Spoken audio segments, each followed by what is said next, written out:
Hola, ¿qué tal?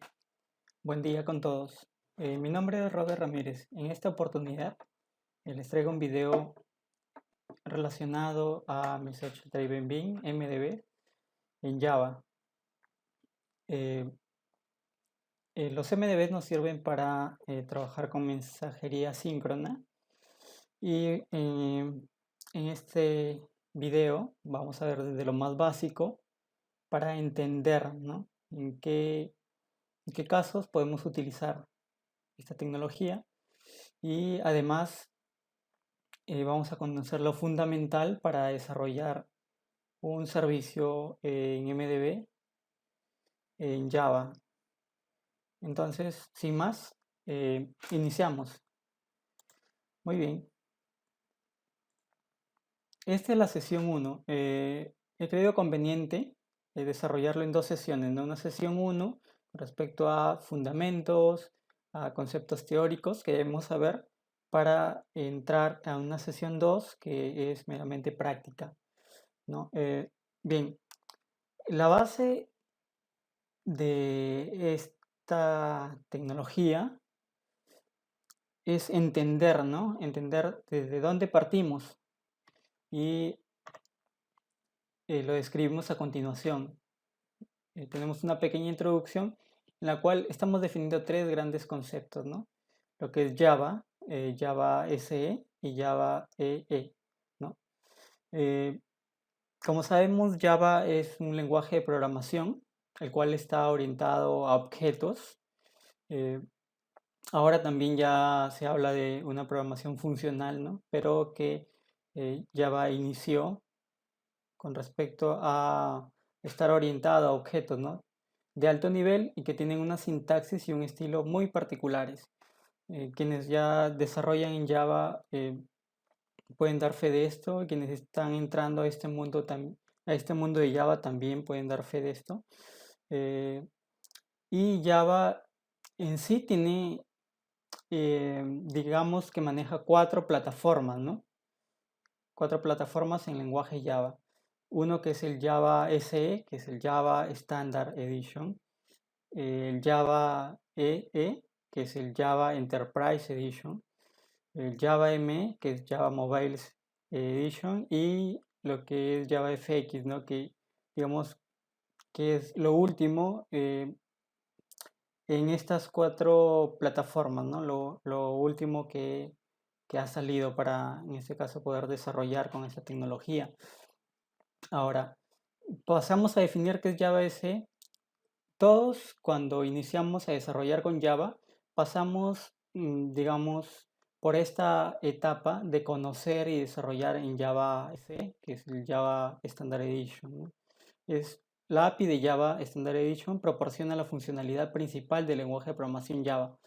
Eh, con esta API vamos a conocer, o con esta plataforma conocemos desde los tipos más básicos, de los objetos básicos del lenguaje de programación Java, hasta clases de alto nivel. Eh, Cuando empezamos a desarrollar quizá programas que muestren resultados en la consola, estamos utilizando Java SE. También lo utilizamos cuando desarrollamos aplicaciones que nos muestran interfaces gráficas en, digamos, en aplicaciones de escritorio. También utilizamos Java SE. Ahora, el siguiente nivel después de Java SE es Java EE, Java Enterprise Edition. La plataforma Java Enterprise Edition proporciona una API y un entorno de tiempo de ejecución para desarrollar y ejecutar aplicaciones de red seguras, escalables, confiables y de múltiples niveles. Cuando entramos a esta parte o este mundo Java EE, decimos que desarrollamos aplicaciones de tipo empresariales, ¿no? Y justo de lo que nos dice también con su nombre, esta plataforma. En Java Enterprise Edition iniciamos, digamos, con lo más básico que son desarrollar, digamos, aplicaciones con servlets, eh, integrarlas con páginas JSP. eh, y bueno, eso es lo más básico y digamos que un poco lo más avanzado es trabajar, digamos, con EJB, ¿no? quizá desarrollar servicios que tengan que ver con MDB. Y ahora lo vamos a ver. Vamos a ver paso a paso cómo es que de Java EE vamos a partir para poder llegar a, digamos, desarrollar aplicaciones de tipo MDBs. Entonces el siguiente gráfico nos muestra lo que es cómo es Java Enterprise Edition, cómo es su, digamos, su arquitectura, ¿no? Eh, digamos que tenemos una capa en la cual eh, viven o conviven lo que son la parte del cliente, ¿no? Entonces, por ejemplo, aquí tenemos una primera sección que nos indica el Client Machine, ¿no? Client Machine en el cual tenemos una aplicación cliente, una Java Enterprise Edition aplicación 1, tenemos una Java Enterprise Edition con una aplicación 2 con un web page, ¿no? Entonces, como les decía, no podemos trabajar una parte, una capa o un nivel cliente mediante web page, trabajando con JCP y que golpeen a una parte o a un nivel del server, ¿no? Con Java Enterprise Edition en la parte, o digamos, en lo que es el lado del servidor. Entonces ahí en el lado del servidor, en el nivel web, el web tier, tenemos el Java Server Face page y también tenemos, por ejemplo, un nivel business, que son los enterprise beans, ¿no? Podemos manejar toda la lógica del negocio en el lado del servidor con este tipo de beans, ¿no? Y como les decía, también podemos manejar en el lado del servidor lo que son los servlets, ¿no? Cuando empezamos, digamos, en el nivel más básico de Java Enterprise Edition, iniciamos con desarrollar aplicaciones con servlets. Y digamos que tenemos una capa adicional, ¿no? En la cual consumimos desde el nivel del servidor, que son, digamos, una capa, por ejemplo, de base de datos, ¿no? En la cual consumimos objetos de base de datos, por ejemplo, pueden ser procedimientos almacenados, o si es que hacemos un query directo para obtener ciertos resultados. Entonces, de esa forma, nosotros estamos accediendo a un nivel, a una capa posterior, ¿no? Sería en este caso una capa de base de datos. Aquí debajo les estoy colocando la fuente de la cual he obtenido este gráfico, de la documentación original o documentación original de Oracle, ¿no? En este caso le he tomado como referencia el Java Enterprise Edition 7 y ahí podemos encontrar en esta página un poco más de información, quizás si es que queremos ahondar en el tema. Luego, el siguiente punto es hablar de los Enterprise Java Beans, ¿no? Que forma parte de lo que ya hemos visto, ¿no? De todo la plataforma en sí de Java Enterprise Edition. Entonces, pero ¿qué es un Enterprise Java Beans? ¿Qué es un EJB, no? Generalmente escuchamos que dicen, oye, ¿has desarrollado en EJB? O estoy desarrollando una aplicación con EJBs, ¿no? Pues muchas veces cuando iniciamos a desarrollar lo que es la plataforma Java Enterprise Edition, como que nos perdemos un poco quizá, ¿no? Porque quizá solamente hemos manejado servlets, los hemos integrado con JCP, ¿no? Y hemos consumido una base de datos, pero mm, digamos, ingresar o andar un poco más o llegar a un siguiente nivel sería trabajar con los Enterprise Java Beans, que nos simplifican bastante en sí el desarrollo, que posteriormente en un momento lo vamos a ver, porque son, digamos, componentes de negocio que nos permiten simplificar ciertas cosas. Entonces, por eso, ¿no? Si vamos a definir un Enterprise Java Beans, podemos decir que es un componente de negocio de Java Enterprise. Los Enterprise Java Beans trabajan con lo que son contenedores JB, ¿no? Decimos, para la ejecución de los EJB, ¿dónde van a vivir? Por ejemplo, cuando ya los vayamos a desplegar, digamos, van a vivir o van a estar desplegados en un contenedor EJB. Entonces decimos que para su ejecución se necesita un contenedor EJB que soporte el Java Enterprise Edition, ¿no? El hecho de usar EJBs nos van a dar acceso a servicios del contenedor EJB. Por ejemplo, si queremos trabajar con seguridad o persistencia, si trabajamos con un contenedor EJB, pues nos va a simplificar bastante, nos va a simplificar mucho contar con este tipo de servicios, ¿no? El tercer punto, tenemos el despliegue, ¿no? Cuando estemos trabajando con componentes CJB, tendremos que dedicarle también atención al despliegue, a los deployments, como le llamamos, ¿no? Del componente, así como también a su desarrollo. Eh, Vamos a ver que el despliegue de estos componentes los podemos declarar de forma declarativa, valga la redundancia, mediante un fichero XML, ¿no? ¿Qué es un fichero XML o qué función cumple un fichero XML dentro de, digamos, una aplicación empresarial? Es un descriptor de despliegue. Quiere decir de que en ese fichero XML vamos a colocar toda la información necesaria para poder realizar el deployment. Entonces, estos tres puntos son bastante importantes en lo que es trabajar con EJB, ¿no? En estos tres conceptos hemos resumido en sí cómo trabajamos con los EJB en Java. Y los EJB tienen ciertas características que son muy especiales. Entonces, por ejemplo, su primera característica, la ejecución, ¿no? Es, como ya hemos dicho, estos EJB, los Enterprise Java Beans, necesitan de un contenedor EJB, que puede ser o que es un servidor de aplicaciones, para deployarlos, para ejecutarse, ¿no? Necesitan un contenedor EJB. Por ejemplo, hablamos de WebLogic. WebLogic es un servidor que tiene la característica de ser un contenedor EJB, de permitir o de trabajar o de ser compatible con Java Enterprise Edition y que a su vez permite deployar componentes que trabajen con EJBs. Simplicidad. Los EJBs nos permiten centrarnos en el desarrollo de la lógica de negocio de la aplicación. Vamos a ver más adelante que nos permiten utilizar, digamos, por ejemplo, anotaciones o ciertas configuraciones que nos van a simplificar en sí el deployment y que nos va a dar un poco más de tiempo para centrarnos en lo que realmente debe importarnos, que es el desarrollo de la lógica de negocio de la aplicación. El tercer punto es la reusabilidad, ¿no? Los componentes pueden reusarse a nivel de desarrollo y al nivel de aplicación cliente.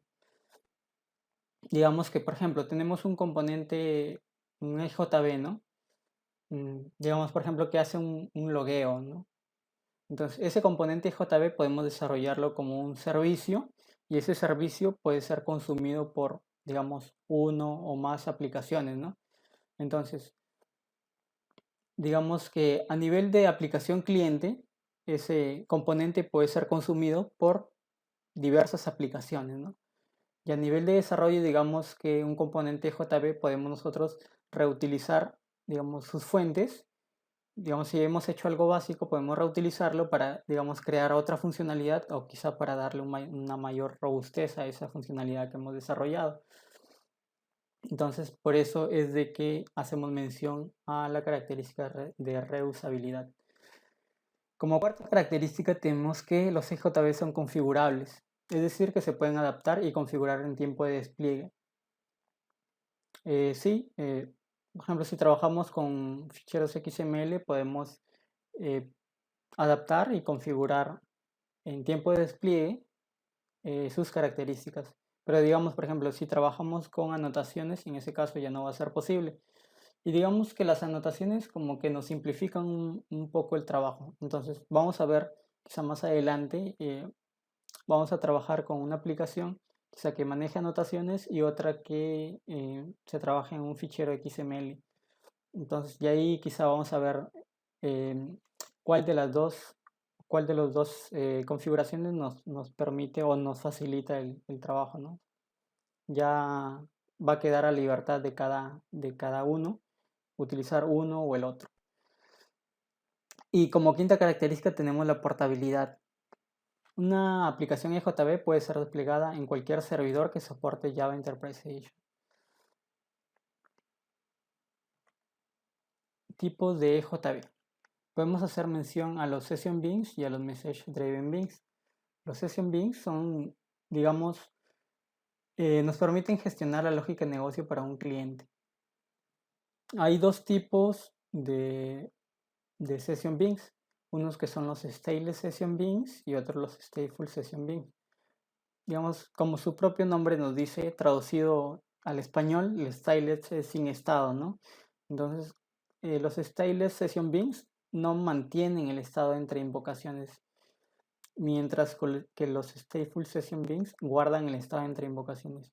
Digamos, por ejemplo, si queremos trabajar con una aplicación que tenga un carrito de compras, ¿no? En el cual naveguemos de una pestaña o de una página a otra.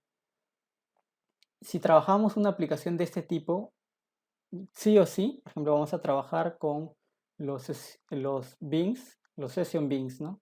Tipo stateful, que guarden el estado entre las invocaciones entre las diferentes páginas, ¿no? Porque quizá en una página vamos a seleccionar un producto, vamos a otra página, seleccionamos otro y al final nosotros queremos que nos liste todos los productos que hemos escogido entre las diferentes páginas.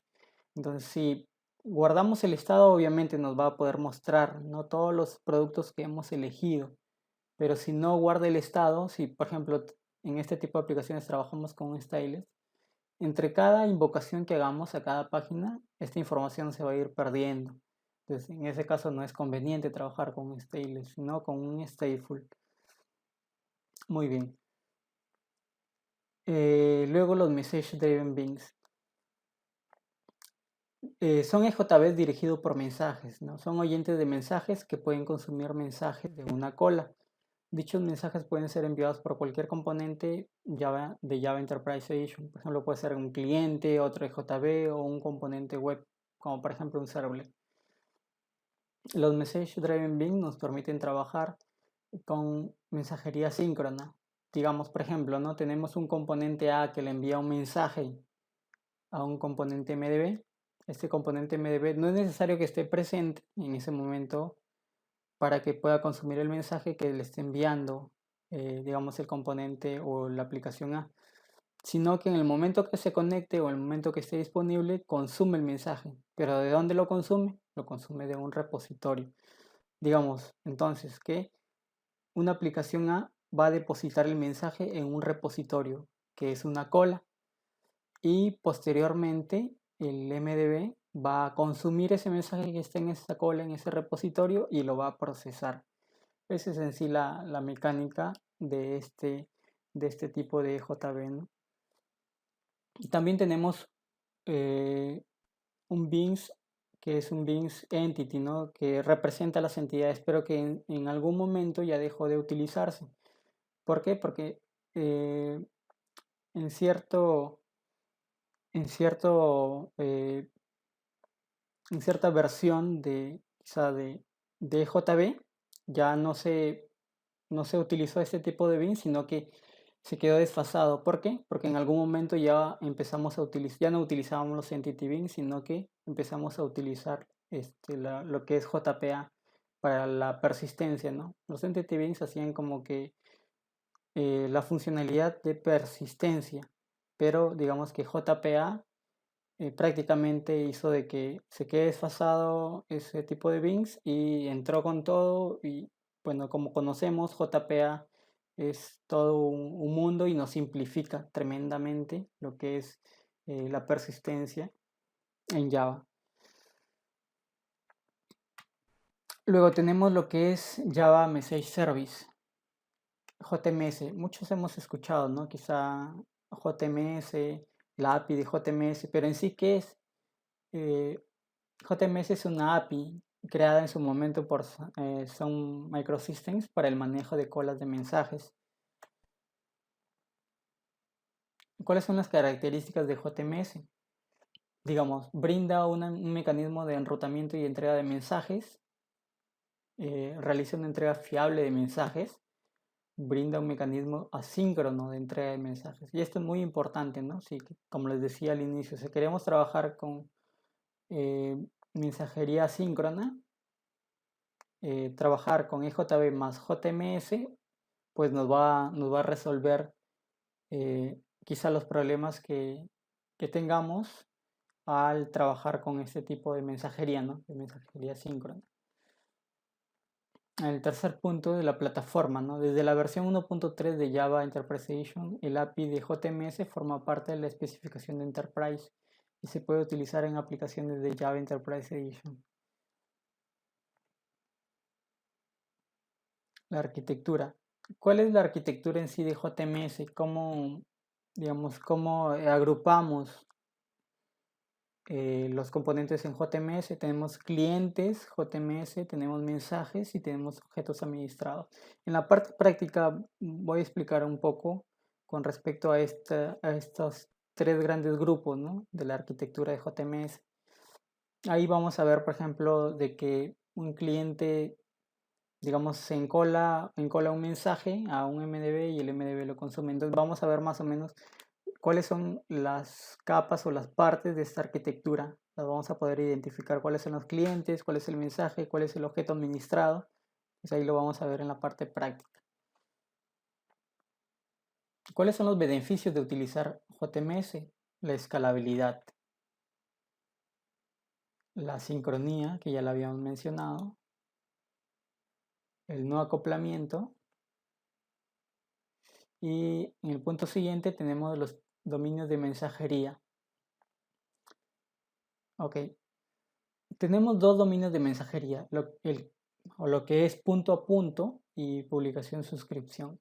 Punto a punto PTP nos dice, ¿no? Un mensaje se consume por un único consumidor.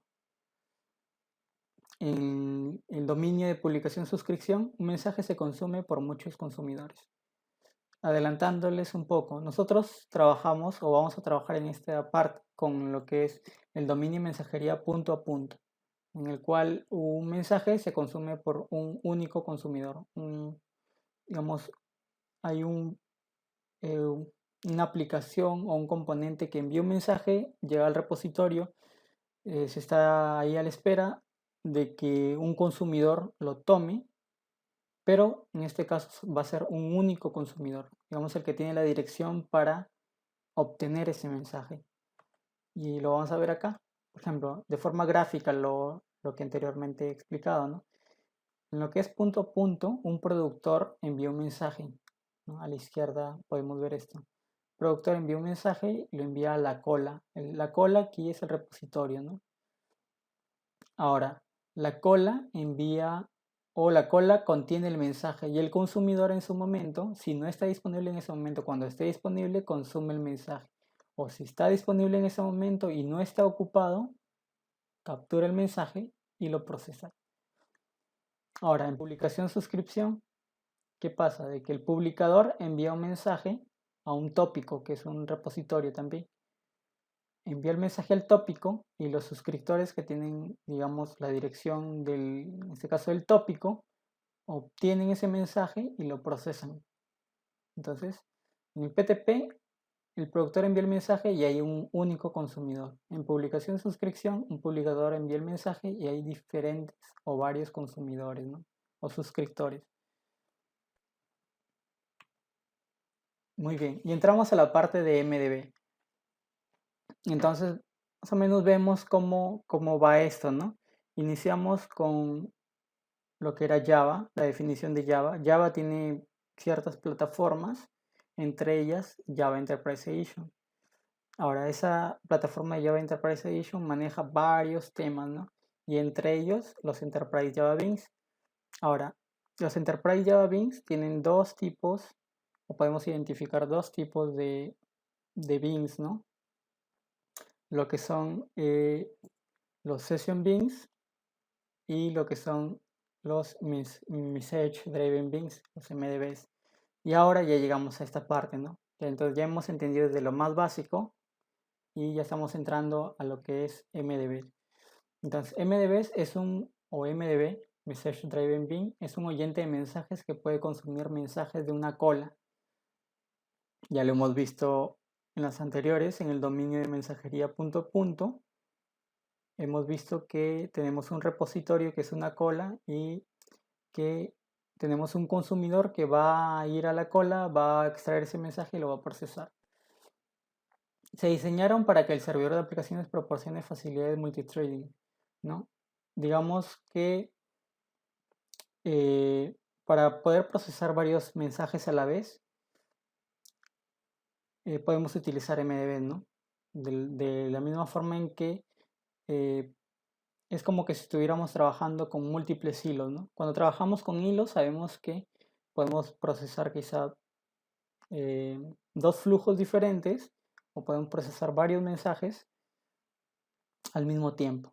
Lo mismo sucede con lo que son los MDBs. Pero en este caso sí vamos a tener en cuenta algo, que vamos a tener la facilidad de multithreading siempre y cuando tengamos MDBs disponibles para que procesen los mensajes a la vez, ¿no? Entonces, lo vamos a ver aquí en el gráfico que tenemos en la parte inferior.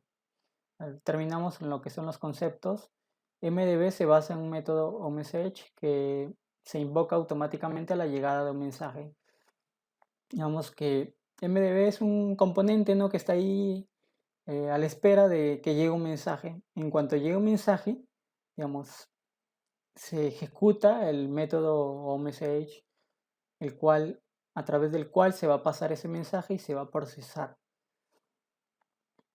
Estos componentes, los MDBs en el contenedor JB, realizan automáticamente varias tareas de inicialización, como crear un consumidor asíncrono para recibir el mensaje y registrar el listener de mensajes. Ya habíamos visto, ¿no? Los MDBs sirven para poder trabajar con lo que es mensajería asíncrona. Y ahora, lo que les decía, el gráfico de la parte inferior. Aquí vemos, por ejemplo, un cliente cualquiera, una aplicación, un componente JB, envía un mensaje que llega al destino. El destino es este, ¿no? Este cilindro. Del destino, el contenedor recupera el mensaje y el contenedor se lo asigna a un MDB para que lo procese. Ahora, como les decía, nosotros tenemos un pool de MDBs. Entonces aquí el contenedor tiene que verificar que haya un MDB disponible del pool para tratar el mensaje. Si no hay disponible MDB en el pool, bueno, el mensaje va a esperar, va a estar ahí en su repositorio. Hasta cuando se libere un MDB, ya puede procesar ese mensaje. Entonces aquí en este gráfico vemos cómo es o cómo se trabaja este tipo de mensajes con MDB, ¿no? Muy bien, ¿qué características tenemos en los MDBs? Tres muy importantes. Primero, la anotación. Con EJB nosotros podemos manejar anotaciones y para el caso de MDBs hay una anotación específica para este tipo de componentes, que es el @message driving. Todo componente MDB debe llevar esta anotación. Si no lleva esta anotación, no es reconocido como un MDB y por lo tanto no va a cumplir su función como tal. Luego las propiedades, ¿no? Me permite especificar las propiedades del bin o de la factoría de conexión, tales como el tipo de destino, la suscripción duradera, el selector de mensajes o el modo de acuse de recibo. Eso también lo vamos a ver cuando despleguemos un componente. Diferenciación. Difiere de otros CJB en el MDB, dado que en el MDB no tiene interfaz local o remota. No se especifica. Y bueno, vamos a ir a la práctica en una siguiente sesión, pero les voy a adelantar, ¿no?, qué es lo que necesitamos para la siguiente sesión. Necesitamos tener instalado el JDK8, debemos tener el Spring Tool Suite en la versión 4 y también tener instalado Maven, ¿no? Cabe indicar que el STS viene integrado con Maven, así que si se descargan la versión 4 o el STS 4, no vamos a tener ningún problema para trabajar con, con Maven, ¿no? Y su repositorio para poder descargar las dependencias. Por último, les dejo la bibliografía, en la cual la voy a dejar en la descripción también, sobre la cual me he basado para crear esta presentación y además poder enriquecer los conocimientos y poderles explicar, ¿no? Tenemos la referencia de donde he sacado Java Enterprise Edition, MDBs. Es muy importante, en MDBs trabajamos con un protocolo T3 que es para el envío de mensajes, ¿no? Entonces también lo podemos revisar en este artículo. Y JMS, ¿no? También tenemos un video ahí de JMS bastante básico, donde nos explican todo lo que ya hemos mencionado. Y bien, esto ha sido todo por este video. Espero que lo aprovechen, lo disfruten y que si tienen alguna duda o alguna consulta, me la hagan llegar y en su momento les responderé. Así que muchas gracias, chicos, y será hasta la sesión número 2 de MDB. Gracias.